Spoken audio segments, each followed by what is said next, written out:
Hey, second grade, it's Ms. Hill coming to you with your social studies lesson this week. This week, we're going to talk about some influential people and their contributions and how they were a good citizen to their community.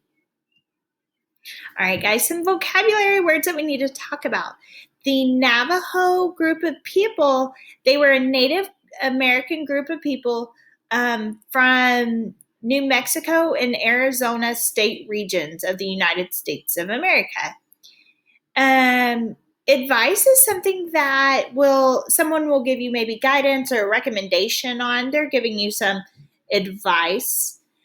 Rights, we've talked a lot about rights. Now, rights is something that is morally correct, just, or honorable. So it's doing the right thing and looking out for people, making good decisions. Now, colonies is a settlement to a parent nation. So before we became the United States of America, we had 13 colonies. It's called the original 13 colonies, and they were sent over from Great Britain. Great Britain was our parent country, and before we became a country of our own, we had settlements.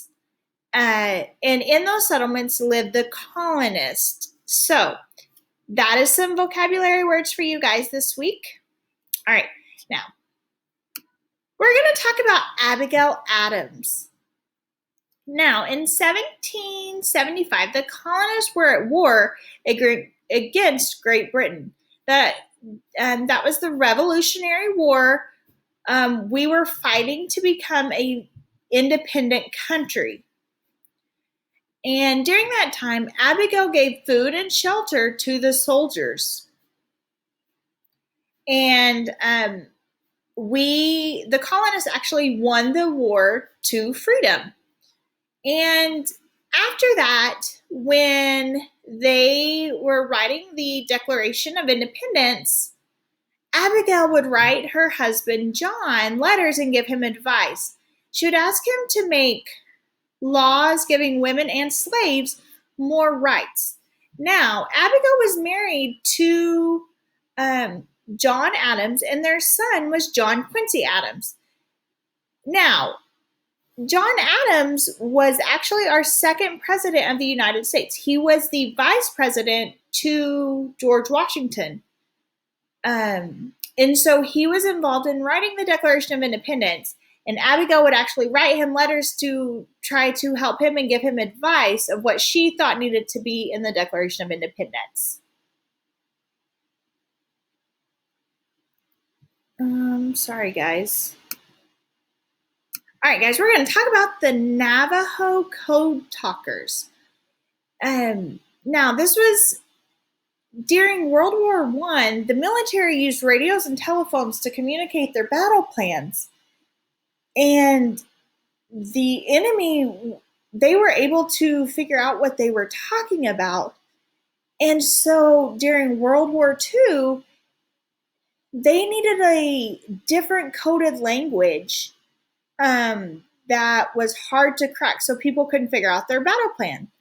And a man grew up in the Navajo reservation, and he was fluently speaking the Navajo language. And so he recommended that the military would use this coded language to protect its secret information, and so that the United States, so their codes could not be cracked. Sorry, guys.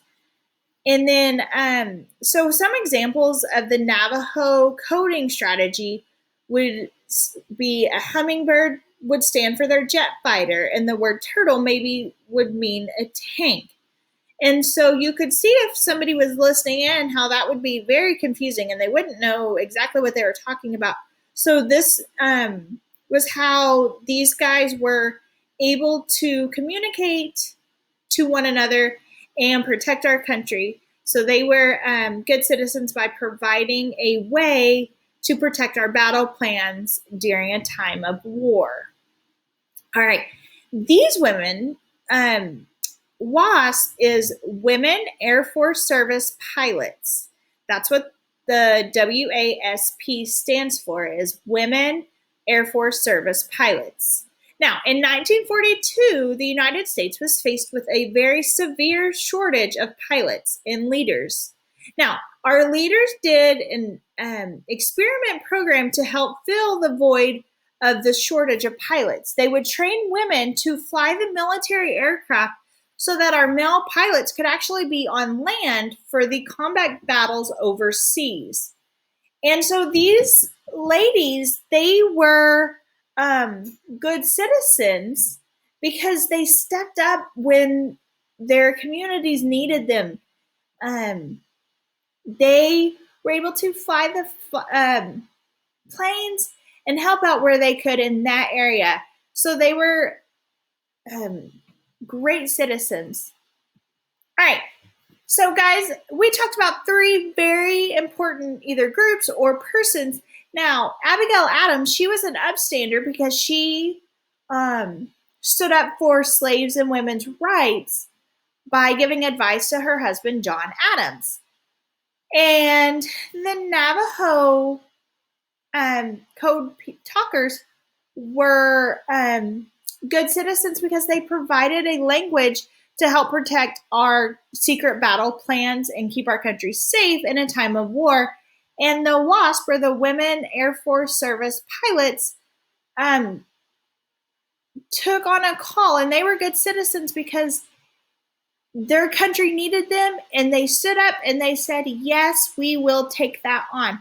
And so, guys, you can see that even small deeds can cause some people to be good citizens just by a simple yes in doing the training that it involves. So, guys, I want you guys to work on being good citizens in your community, in our community, and making this place great because you are great, you are loved, and you are missed. I hope you guys have a wonderful week. Bye, guys.